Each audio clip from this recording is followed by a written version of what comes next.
Je vais juste conclure sur l'adaptation avant d'appeler notre prochain intervenant Théo. Alors, l'adaptation, il y a des limites dures hein, et on l'a bien évoqué lorsque vous avez fait le débat mouvant.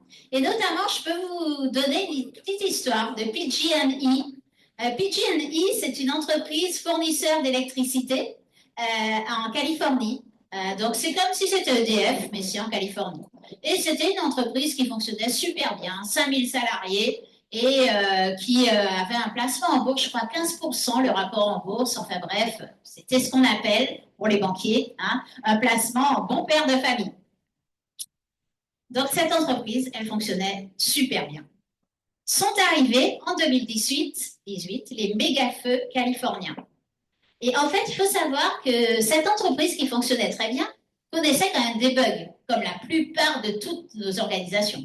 Mais ces bugs étaient largement gérables parce que nous étions à peu près en climat stable. Et ces bugs, c'est qu'il y avait des petits départs de feu le long des lignes. Mais franchement, ils arrivaient à maîtriser ça sans problème. Donc 2018, comme je vous l'ai dit, sont arrivés les méga-feux californiens. Et de petits départs de feu, ils se sont retrouvés avec des immenses incendies et des milliers et des millions au bout d'un moment de dollars à payer en termes de dommages et intérêts. Et là, en fait, en 6 mois, ils sont tombés. 6 mois. 1,1 degré, c'était la température moyenne à l'époque sur la Terre. 1,1 degré, c'était leur seuil de résistance climatique. On en a tous un, que l'on soit territoire, que l'on soit organisation, que l'on soit auto-entreprise, que l'on soit agriculteur, que l'on soit humain, que l'on soit ordinateur, que l'on soit plante, que l'on soit ver de terre, on a tous un seuil de résilience climatique. Seulement, ce qu'on vous invite à faire, et de plus en plus, et c'était aussi toute l'intervention de l'ADEME, c'est de dire, attention, on peut prendre du recul et se dire, qu'est-ce qui fait que ma résilience et qu'est-ce qui fait ma vulnérabilité climatique? Et à ce moment-là, de comprendre comment les choses interagissent entre elles. Et une fois que vous avez compris ça, et c'est aussi ce qu'on va aborder tout le long de cette matinée, c'est de voir que le climat, c'est un symptôme dont on déroule nos activités humaines. Il y a 9 limites planétaires, 7 sont déjà dépassées. Et donc, au fur et à mesure, on va voir que si on ne regarde pas les choses en globalité, en systémie, eh bien, on n'a qu'un seul regard sur quelque chose et ça ne peut pas fonctionner. Donc, on va voir en fait comment ouvrir cette vision, comment aller plus loin. Alors, je vous rappelle, je vous ai remis ici, c'est Ilian Mundib qui rappelle les 5 limites dures. Hein. C'est quelqu'un qui a fait un livre qui s'appelle Adaptation Fake or Not. C'est un livre que je vous conseille, qui est très facile à lire.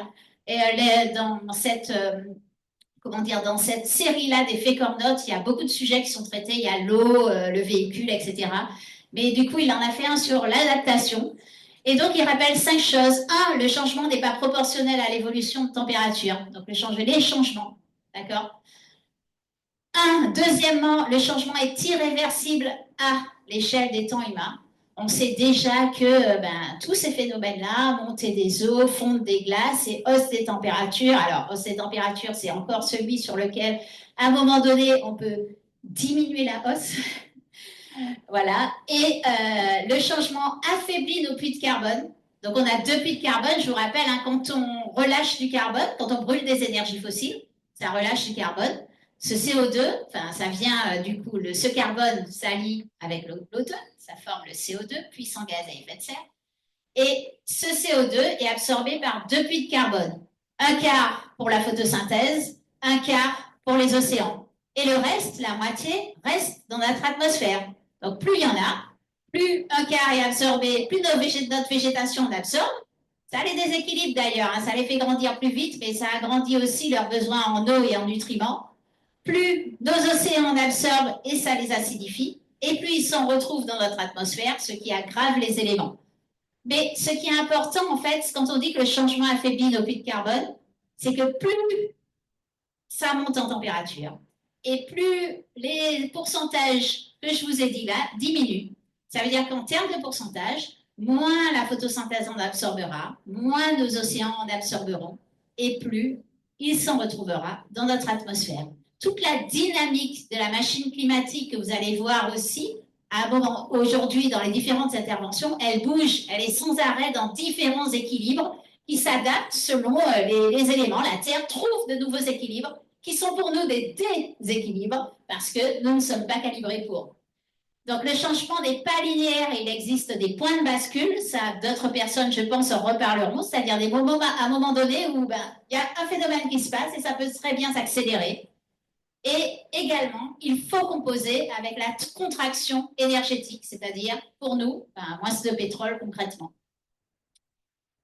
Voilà, je vais maintenant lancer la... Parce que nous, on pense qu'on peut s'inspirer pour renforcer sa résilience, le bien-être des équipes, et on peut s'inspirer par des exemples qu'ils font déjà.